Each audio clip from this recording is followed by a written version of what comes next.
The first thing I heard when I turned into Cedar Lake Estates, North Carolina, wasn't birds or water on the shore. It was metal grinding against stone. Deep, violent, unmistakable. An excavator.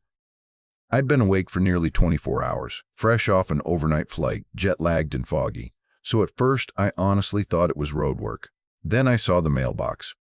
My mailbox, bent, knocked sideways.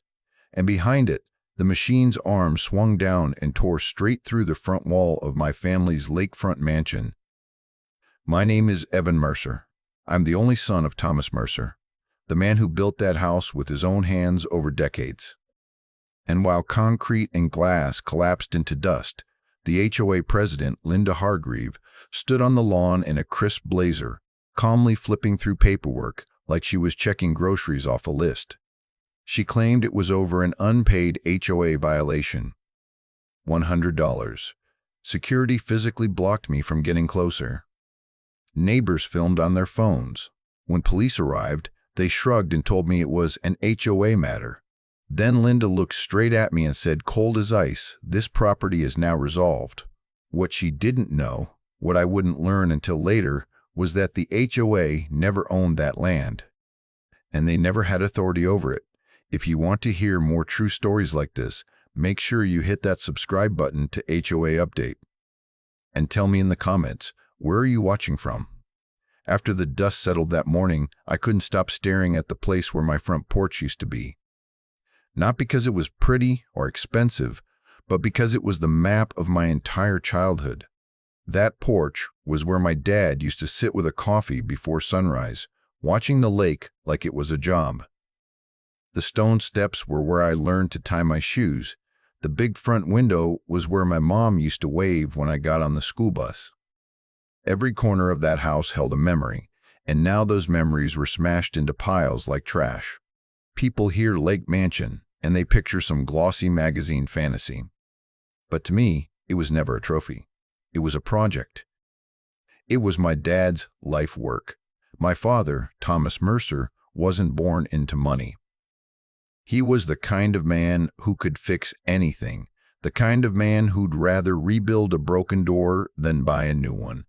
When I was a kid, he worked long days and came home with sawdust on his boots and a plan rolled up under his arm. He didn't hire a fancy crew to build our home. He built it the slow way, the hard way, the honest way. Room by room, season by season. He poured the foundation himself.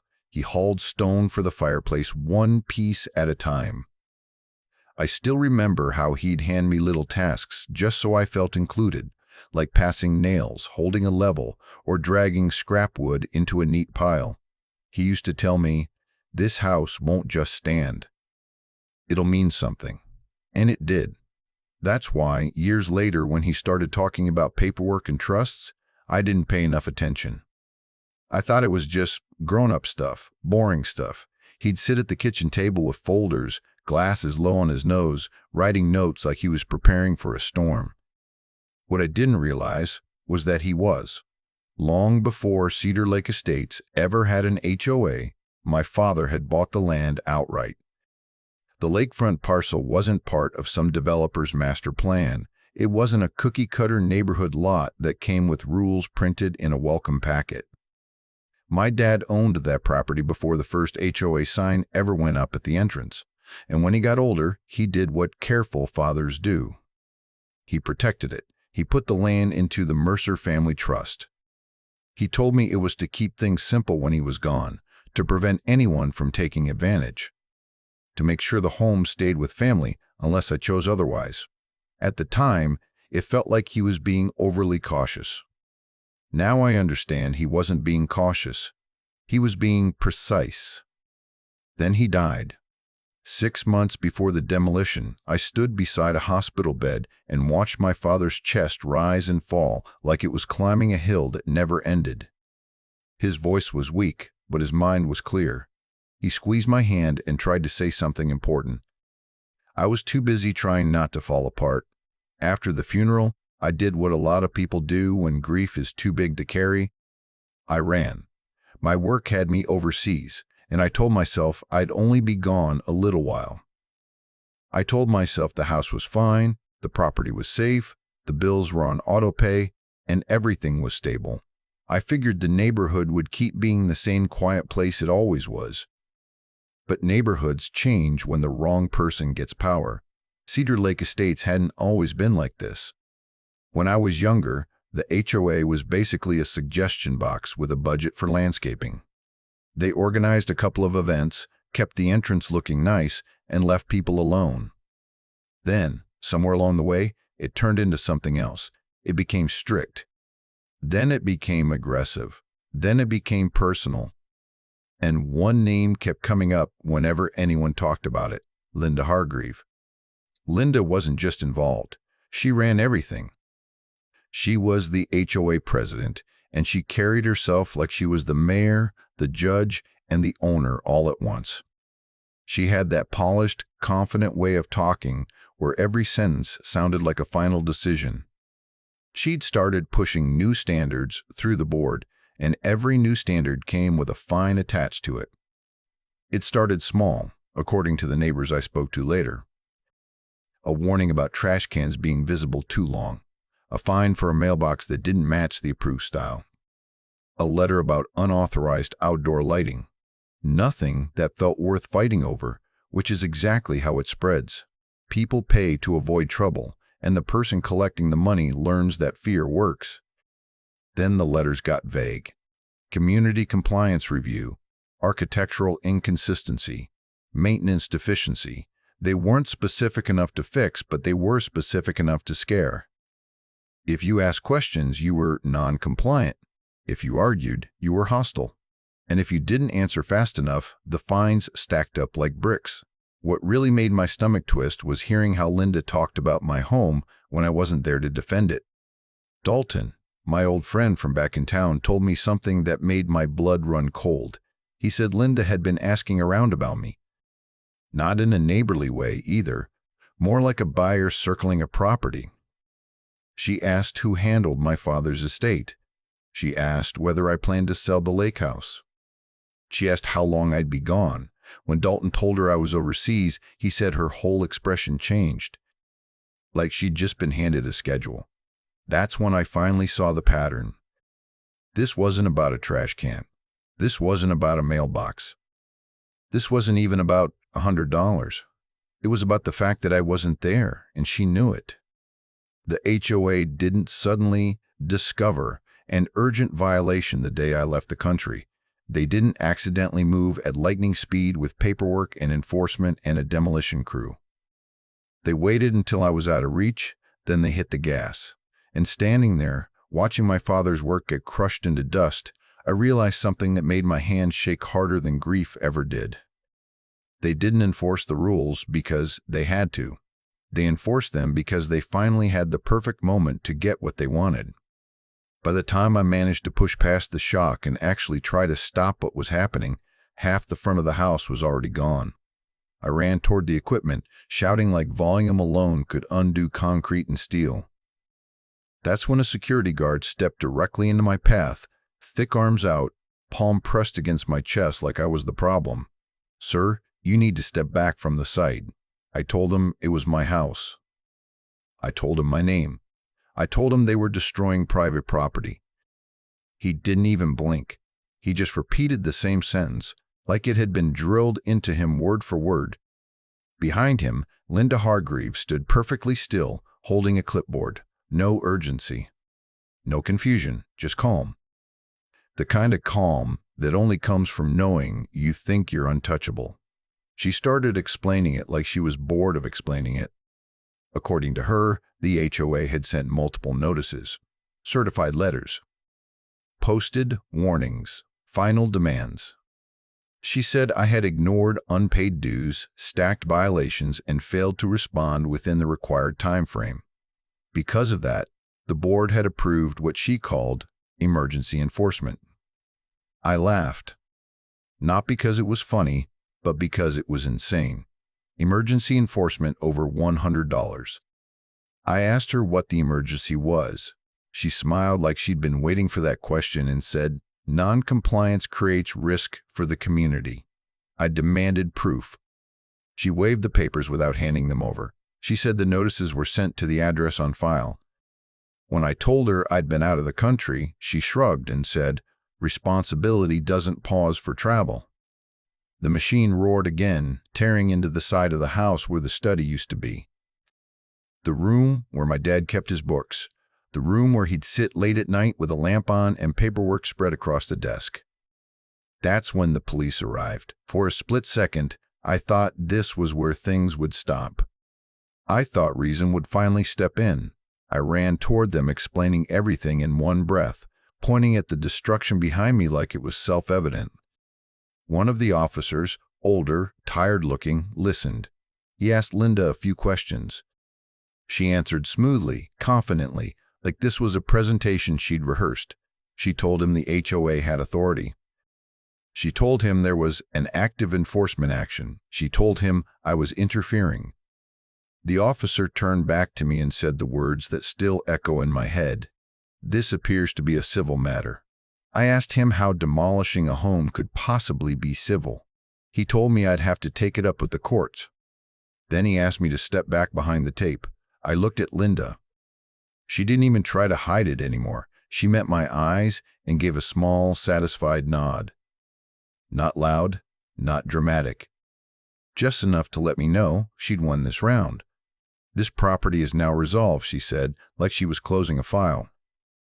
Every instinct in my body screamed that something was wrong, not just unfair, not just cruel, wrong in a way that felt deliberate, like this had been planned long before I ever boarded a plane.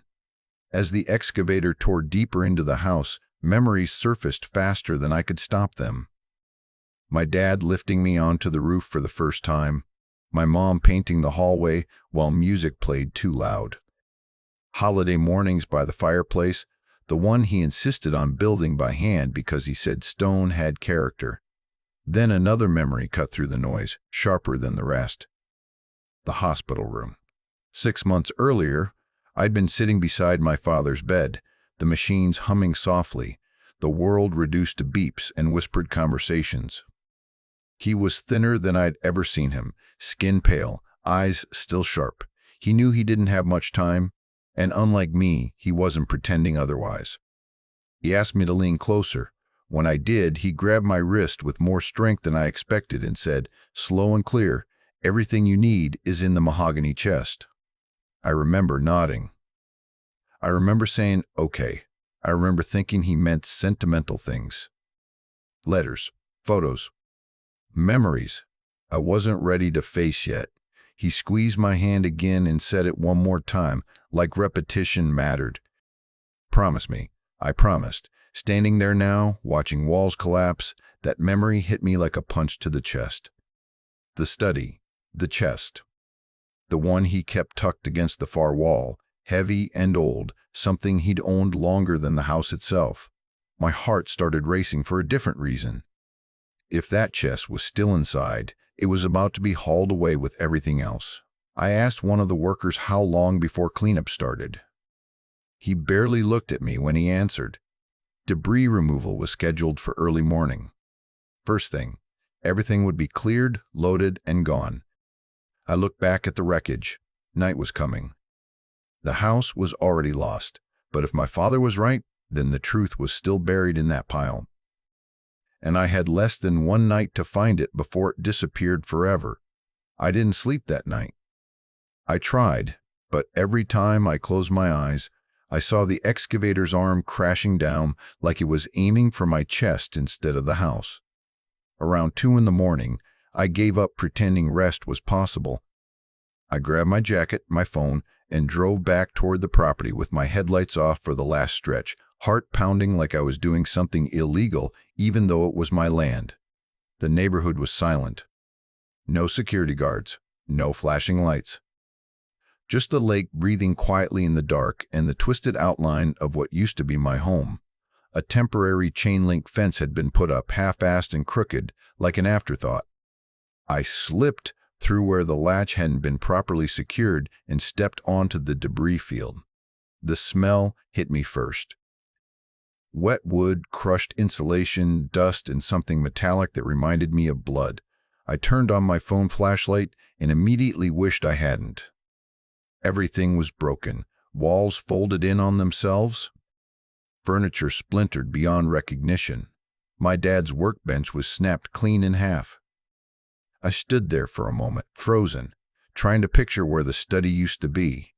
I closed my eyes and walked it in my head. From the front door, past the hallway, 15 steps to the right. I opened my eyes and pointed the light where I thought it should be. Then I started digging. No shovel. No gloves. Just my hands. I tossed aside chunks of drywall, insulation that stuck to my skin, shattered glass that cut my palms. I didn't care. Pain felt appropriate, like if I bled enough, maybe the night would understand how serious this was. Minutes blurred together. My arms burned. My knees sank into dust. I kept stopping, listening, expecting someone to shout, to shine a light on me, to tell me I didn't belong here. No one came. Then my fingers hit something smooth. Not concrete. Not broken wood. Smooth, solid. I scraped away debris faster, heart hammering. The beam of my phone caught a dark, familiar sheen. Mahogany. The chest was wedged beneath part of the collapsed ceiling, scratched and dented, but unmistakable. I nearly laughed from relief, a broken sound that came out halfway between a sob and a breath. I tugged at it, grunted, pulled again. It barely moved. I shifted my weight, braced my foot against a slab of concrete, and dragged until it finally came free with a dull scrape. It was heavier than I remembered. My hands were shaking as I wiped dust off the lid. The brass clasp was bent, but still holding. I didn't have a key. I looked around, spotted a piece of exposed pipe, and brought it down hard, once. Twice. On the third hit, the clasp snapped open. I froze, listening. Still nothing. Just the lake and my own breathing. I lifted the lid. Inside wasn't sentimental clutter, no photos, no trinkets, just thick folders neatly labeled in my father's handwriting. Deeds, surveys, trust documents, legal papers stacked with a kind of obsessive order that suddenly made terrifying sense. On top was a sealed envelope with my name written across it. I opened it right there, kneeling in the rubble. He'd written the letter the way he did everything else. Clear, direct, no wasted words. He explained that he bought the land decades before the neighborhood existed, that when the developer came later, carving the surrounding lots into Cedar Lake Estates, he sold portions but never sold the original lakefront parcel. Lot 1. He explained that Lot 1 was placed into the Mercer family trust years before the HOA formed, that the covenants explicitly excluded it from HOA jurisdiction. He'd highlighted the exact clause, underlined twice like he was daring someone to challenge it. Then I saw the survey map. Clear boundary lines. Clear labels. HOA lots surrounding my property, but never touching it legally. My hands started to shake for a different reason now. I flipped through more pages. Tax record showing continuous payment, trust filings naming me as sole beneficiary, copies of HOA bylaws with the exclusion clause copied and attached. It was all there. The HOA never had authority over that land, not once. Not ever. I sat back on my heels, dust coating my clothes, my face, my hands, and felt something inside me shift hard and fast. This wasn't an accident. This wasn't a misunderstanding. This wasn't overreach. This was trespass. This was fraud. This was the deliberate destruction of a home they had no legal right to touch. I thought back to Linda's calm smile, her confidence, the speed, the timing. The way she talked about my absence like it was a convenience. She hadn't made a mistake. She'd made a move. I closed the chest, hugged it to my chest like it was alive, and stood up slowly. The night didn't feel quiet anymore. It felt charged. Like everything had been holding its breath, waiting for this exact moment. They didn't just bulldoze my house. They committed a crime. And for the first time since that morning, I wasn't standing in the wreckage as a victim. I was standing in the middle of evidence. By the time the sun came up, I was running on adrenaline and anger instead of sleep. I didn't go back to the motel. I drove straight to the only person I trusted to tell me the truth without softening it. Rachel Bloom. Rachel and I had gone to college together. We weren't close friends back then, but we pulled a few late nights studying together, and I remembered two things about her very clearly. She hated bullies, and she loved details. After law school, she went straight into real estate and property disputes, the kind of cases most people find boring until everything they own is on the line. When I called her office and told her who I was, there was a pause. When I told her what had happened, the pause turned into silence. "Bring everything," she said. "And don't talk to anyone else." Her office smelled like coffee and old paper, the kind of place where fights were won quietly. I laid the contents of the mahogany chest across her conference table, still dusty, still scratched, still warm from being dragged out of rubble. Deeds, trust documents, survey maps, HOA covenants. I watched her eyes move, sharp and fast, as she read. The longer she looked, the tighter her jaw became. After about 10 minutes, she leaned back and exhaled slowly. "Evan," she said, "this isn't gray. This is black and white." She pointed to the trust documents first. The Mercer Family Trust was established before the HOA existed. Lot 1 was never submitted to HOA authority. That exclusion clause is crystal clear. Then she tapped the HOA covenants. Even if they wanted jurisdiction, they never had it. No amendment. No consent. Nothing. Then she slid the survey map closer to me. "These boundary lines don't lie. Your property is surrounded, yes, but it is not part of them." I asked the question I'd been afraid to ask since the night before. "So the dues?" She didn't hesitate. "Invalid. Entirely. They had no right to bill you a single dollar." My hands clenched under the table. "And the demolition." That's when her voice changed. "That," she said carefully, "was illegal. Not aggressive, not excessive. Illegal. They trespassed, destroyed private property, and did it under the false claim of authority." I felt something cold settle into my chest. Hearing it out loud made it real in a way my own thoughts hadn't yet. Rachel stood up and walked to a filing cabinet. "I already pulled the county records this morning," she said, "because something about this didn't sit right with me." She laid out more documents. HOA filings, liens, notices, all of it rushed. All of it filed with strange urgency. The lien for $100 had been submitted barely days before the demolition order. No extended notice. No meaningful appeal window. "They move fast," I said. "They sprinted," Rachel replied. "And people sprint when they don't want anyone catching up." Then she paused and looked at me over the rim of her glasses. "Did anyone from the HOA ever ask you about selling?" My stomach dropped. "Yes." I told her about Dalton, about Linda asking questions, about her interest in how long I'd be gone. Rachel nodded slowly. "That explains the timing." She started digging deeper, fingers flying across her keyboard. "If someone abuses authority this boldly, they usually get sloppy somewhere else." It didn't take long. Rachel pulled up the HOA's financial disclosures, or what passed for disclosures. The reports were vague, padded with categories like consulting services and administrative support. She clicked into one line item and froze. "Hargreeve Consulting," she read out loud. My pulse spiked. "That's her." Rachel dug further. Articles of incorporation, business records, ownership filings. Linda Hargreeve was the sole owner of Hargreeve Consulting. Rachel turned the screen toward me. "They paid her company tens of thousands of dollars over the last 2 years. For what?" She scrolled. "That's the fun part. There's no clear explanation. No deliverables. No competitive bids. Just recurring payments approved by the board she controlled." I sat back, stunned. So she wasn't just enforcing rules. No, Rachel said.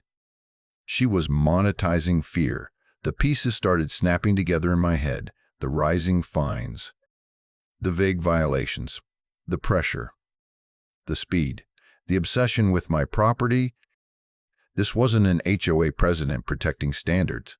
This was someone running a private business off other people's homes. Rachel closed the file and folded her hands. This is bigger than a house, she said. This is fraud, self-dealing, abuse of authority. She looked at me carefully. Most people, when they see numbers like this, want a quiet settlement. They want to rebuild and move on. I thought about my father, his hands rough from years of work. I thought about the way Linda smiled while my home came down. I thought about the chest buried under rubble, waiting for someone to care enough to open it. No, I said. We're not settling quietly. Rachel's expression shifted, just slightly, not surprised. More like satisfied. Good, she said. Then we do this the right way. She began outlining the plan. Formal demand letters. Emergency injunctions. A civil lawsuit for unlawful demolition, trespass, and fraud. Requests for full HOA records, subpoenas if necessary. And, if the evidence held, referrals that would reach beyond civil court. This will get ugly, she warned. I nodded. It already is. Rachel gathered the documents into a neat stack and slid them back toward me. Then let's make sure they regret every single shortcut they took. As I left her office, exhaustion finally started to creep in. But underneath it was something new. Something steadier than rage. They thought I was alone. They thought I was gone. They were wrong. Once Rachel filed the initial paperwork, she gave me a simple assignment. Paper beats power, she said. But people give paper weight. Go find the people she scared into silence. That turned out to be easier and harder than I expected. The first person I spoke to was Mrs. Eleanor Price. She lived 3 houses down from what used to be my driveway, in a small place she and her husband bought more than 30 years ago. When I knocked on her door, she didn't open it right away. I could hear the chain slide, then stop. Her voice came through the crack, cautious and tired. I don't deal with HOA matters anymore, she said. I told her my name. I told her I wasn't with the HOA. I told her I just wanted to talk. The door opened slowly. Her living room was spotless in the way people keep things clean when they're trying to stay invisible. She offered tea with shaking hands and sat across from me like she expected someone to jump out of the walls.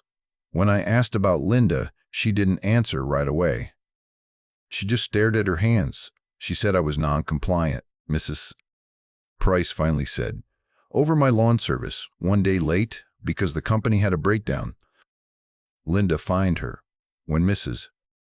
Price questioned it, the fines multiplied.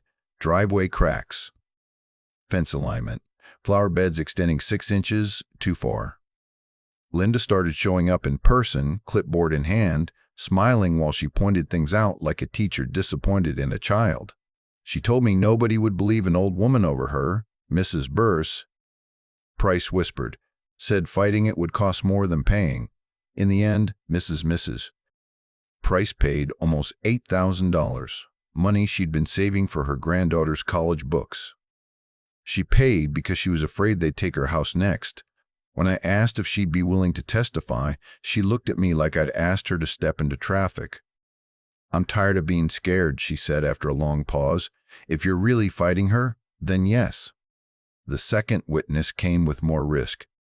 A former HOA board member named Harold Bennett agreed to meet me at a diner just outside the neighborhood. He chose a booth in the corner, back to the wall, eyes constantly scanning the room. "I resigned because I didn't want my name attached to what she was doing," he said, "but I wasn't stupid enough to leave empty-handed."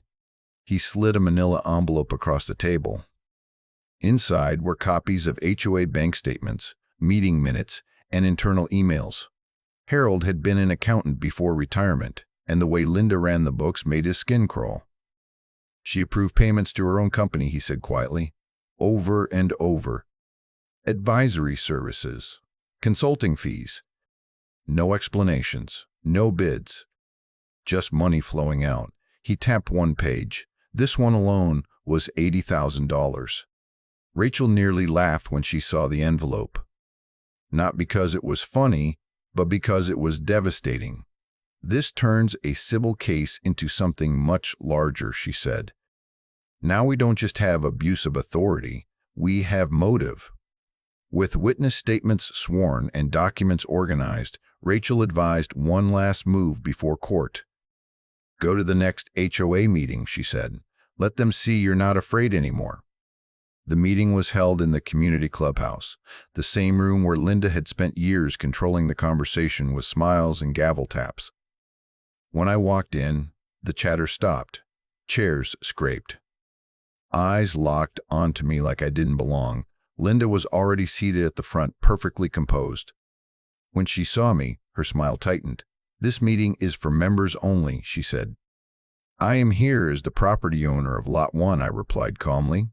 And as the plaintiff in a pending legal action, her jaw clenched. I took a seat anyway. She opened the meeting with the usual language about order and compliance, but something was different. Her voice was sharper, faster, faster. She glanced at me more than once, like she was trying to reassert control through eye contact alone. When the floor opened for comments, I stood up.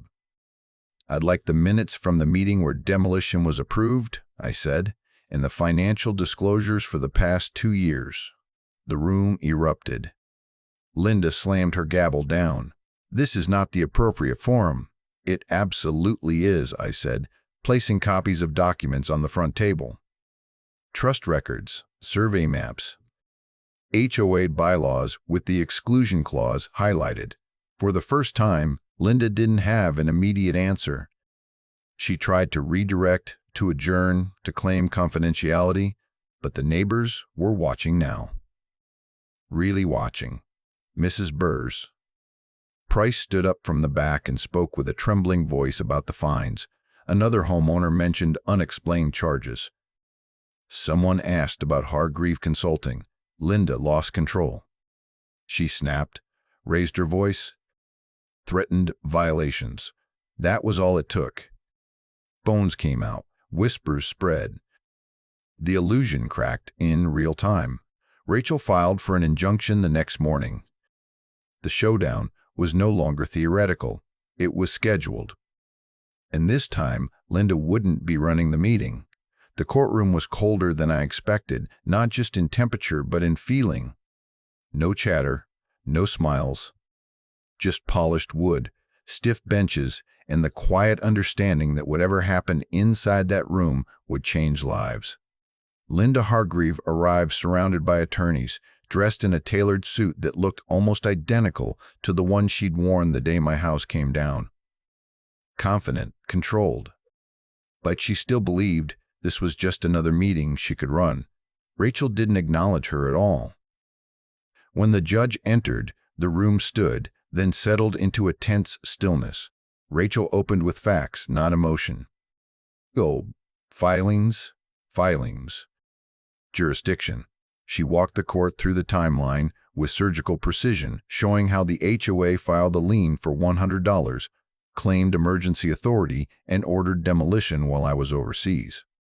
Then she placed the Mercer family trust documents into evidence. She showed how Lot 1 existed before the HOA, how it was explicitly excluded from HOA authority, how no amendment, vote, or consent ever changed that status. Linda's attorney tried to argue good faith enforcement. Rachel responded by projecting the HOA's own bylaws on the screen, the exclusion clause highlighted in bold.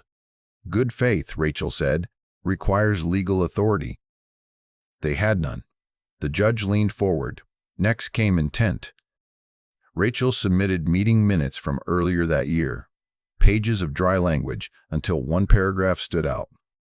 A discussion about Lot 1 being a prime lakefront opportunity, a note about the owner being absent overseas, a line about exploring acquisition pathways.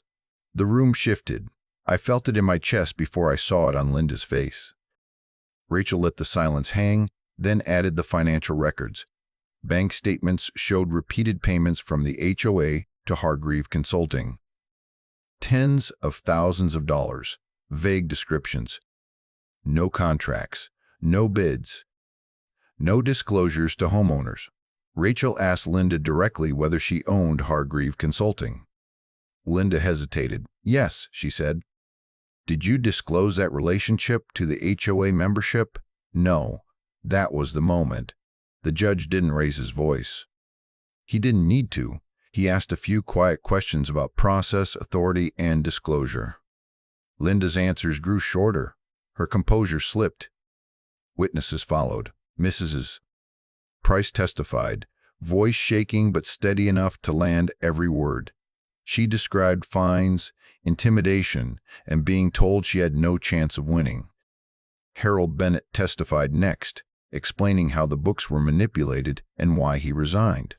When it was my turn, I spoke about watching my father's life work destroyed in hours over a debt that never existed, about being blocked from my own land, about the calm certainty Linda had while everything fell.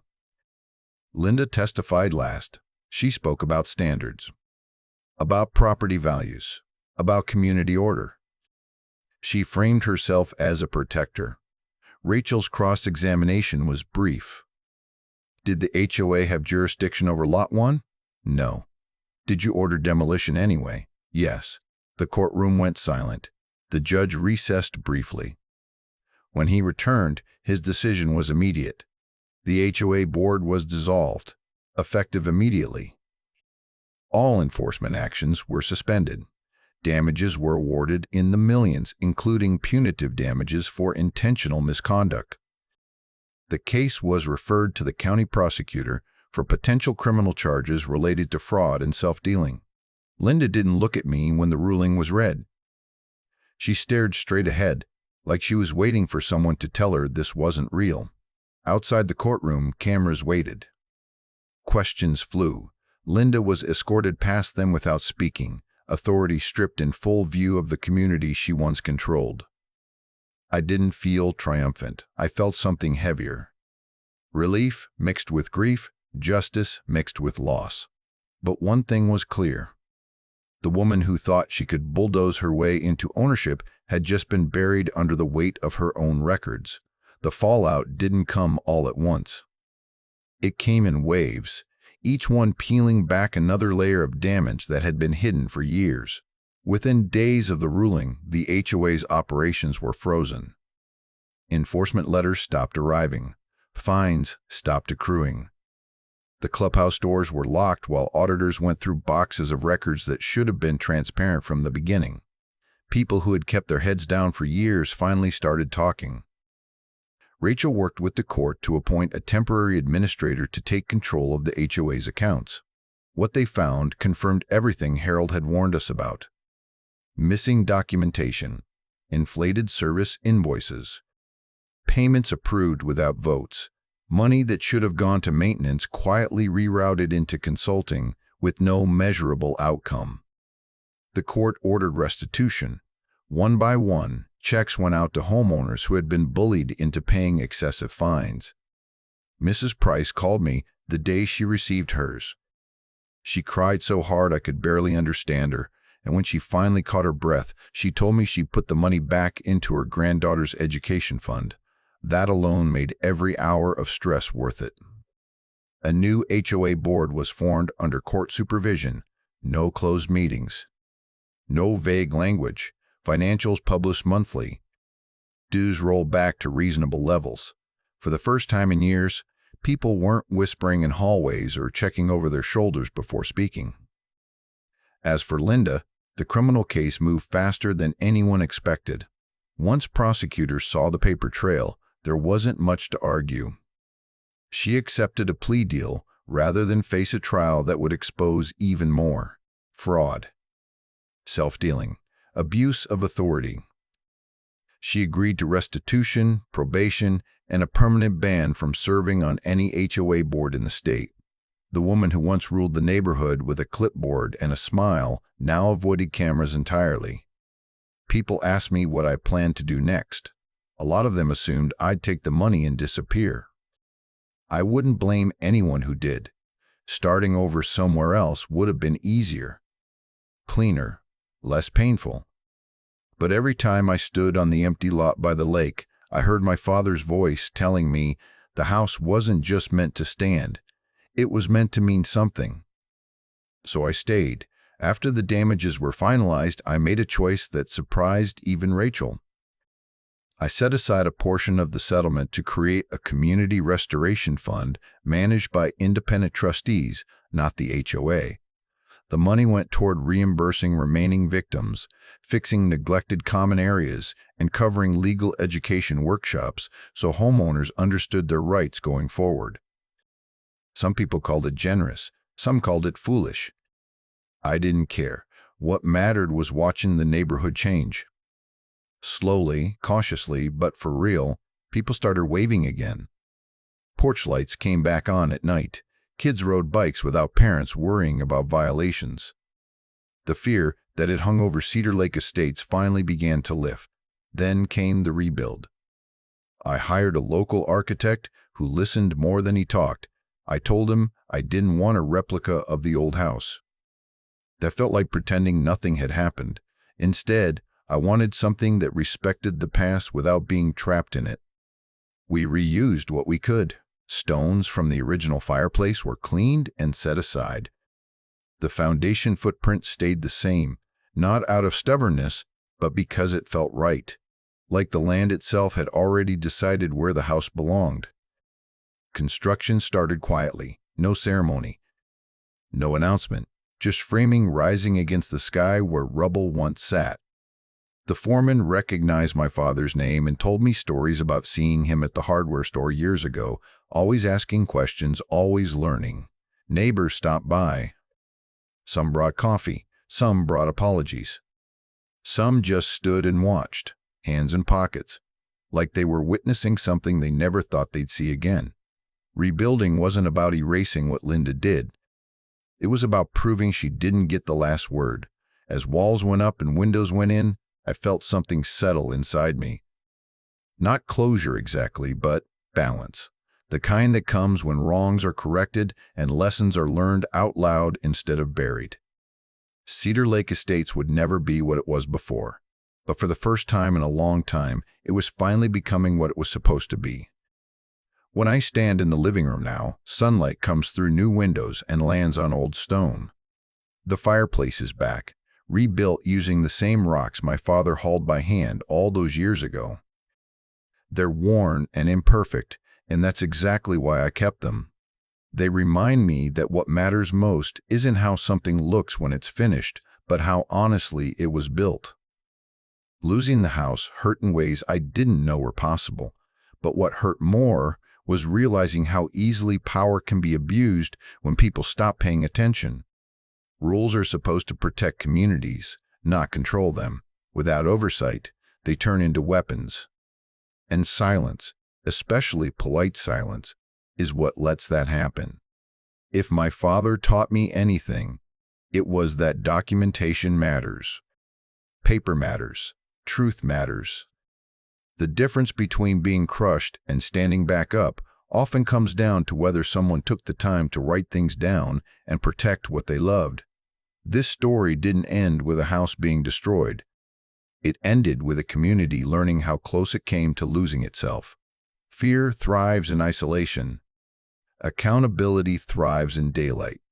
Once people stopped whispering and started speaking together, everything changed. I'm grateful for the neighbors who found their courage, for the people who kept records when it would have been easier not to, and for the reminder that doing the right thing doesn't always look loud or dramatic. Sometimes it looks like paperwork, patience, and refusing to back down. If you want to hear more true stories like this, make sure you hit that subscribe button to HOA Update and tell me in the comments, where are you watching from?